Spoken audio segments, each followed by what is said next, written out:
فبأي آلاء ربكما تكذبان.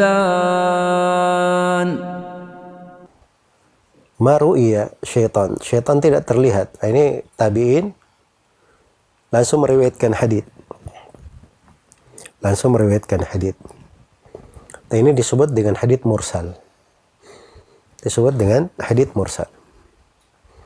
Tapi sanadnya lumayan bagus ya. Mursal ya. Bisa menerima dukungan. Dan telah datang riwayat-riwayat banyak yang mendukung ini. Karena ini hadits Imam Malik ya, ada di kitab Al-Muwatta. Imam Malik rahimahullahu ta'ala meriwayatkannya di kitab Al-Muwatta. Iya, dan banyak para ulama ahli hadits yang meriwayatkan hadits ini.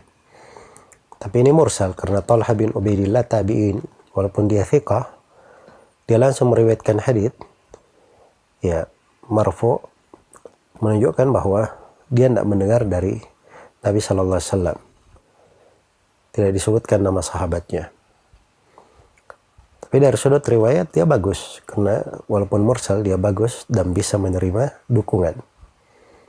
Iya, bisa menerima dukungan. Dan telah datang di dalam Sahih Muslim dari Aisyah radhiyallahu anha, beliau meriwayatkannya secara marfu kepada Nabi sallallahu alaihi wasallam, bahwa Nabi sallallahu alaihi wasallam bersabda, "Ma min yaumin aktsara min ayyu'tiqallahu fihi abdan minan nari min yaumi Arafah."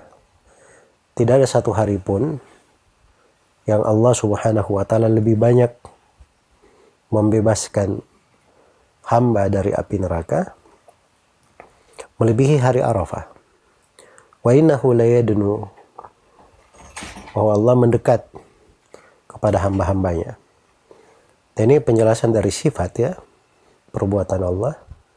Kita imani sebagaimana yang diberitakan oleh Nabi Shallallahu Alaihi Wasallam sesuai dengan keagungan dan kebesaran Allah. Dan tidak boleh diserupakan dengan makhluknya. Di atas kaidah ayat Al-Quran, "Laisa kamitslihi syai'un wa huwas samiul basir." Allah itu tidak serupa dengan suatu apapun, dan dialah Allah yang maha mendengar lagi maha melihat. Iya. Kemudian thumma yubahi bihimul malaika. Kemudian Allah membanggakan orang-orang di hari Arafah itu di depan para malaikatnya. Ya. Fayaqulu, Allah berfirman, ma arada haula. Apa yang diinginkan oleh mereka ini?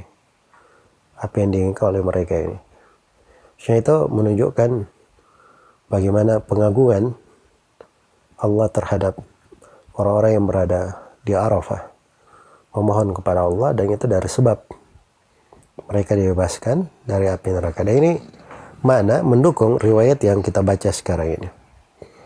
Jadi katakan di sini di riwayatnya, ma ru'iya asy-syaitanu huwa yawman asghara wala ahqara wala adhara wala aghyadha minhu fi yaumi Arafah. Jadi syaitan itu tidak pernah dilihat di suatu hari apapun, tidak pernah dia dilihat, dia lebih kecil, lebih rendah, dan lebih hina, serta dia lebih marah, melebihi keberadaan dia di hari Arafah. Kenapa di hari Arafah itu dia menjadi sangat rendah, sangat kecil, sangat hina, bahkan dia sangat marah sekali? Diterangkan di dalam hadits ini, wa ma dzaka illa anna rahmata tanazzalu fihi fayatajawazu anid dunubil idham. Hal tersebut karena rahmat itu turun, lalu Allah Subhanahu wa taala memaafkan dari dosa-dosa yang dahsyat. Iya. Baik, dan ini semakna dengan hadits yang kita baca terkait dengan masalah pengampunan. Ya, terkait dengan masalah pengampunan terhadap dosa. Adapun penyebutan dosa yang besar di sini, ini sudah berlalu pembahasannya ya. Ada silang pendapat apakah pengampunan mencakup seluruh dosa atau terkait dengan dosa kecil, dosa besar perlu taubat khusus. Andai kata hadits ini sahih, Maka itu terkait dengan dosa besar yang seorang itu bertobat khusus darinya, diampuni untuknya. Itu memang disyaratkan di dalam hadits-hadits Rasulullah Sallallahu Alaihi Wasallam. Tapi di potongan ini secara khusus itu tidak ada pendukungnya ya. Yang ada pendukungnya itu adalah pengampunan di hari Arafah. Iya. Maka ini menunjukkan keagungan dan besarnya hari Arafah itu. Bagaimana seharusnya kita memanfaatkannya, menggunakannya dengan baik. Iya. Dan tidak menelantarkannya. Hari ini kita di tanggal 8 Dzulhijjah. Tanggal 8 Dzulhijjah itu disebut hari Tarwiyah. Karena orang-orang yang mau haji, itu dari tanggal 8 sudah disyariatkan masuk ke Mina. Jadi biasanya dahulu itu untuk mereka masuk ke Mina, mereka sudah minum yang banyak, yaitu tarwiyah namanya. Dia sudah minum yang banyak, puas minum, ngambil bekal air, kemudian dia bawa ke Mina. Maka disebut hari Tarwiyah. Itu salah satu dari sebab penamaan. Disebut oleh Ibnu Qudamah dan selainnya. Baik.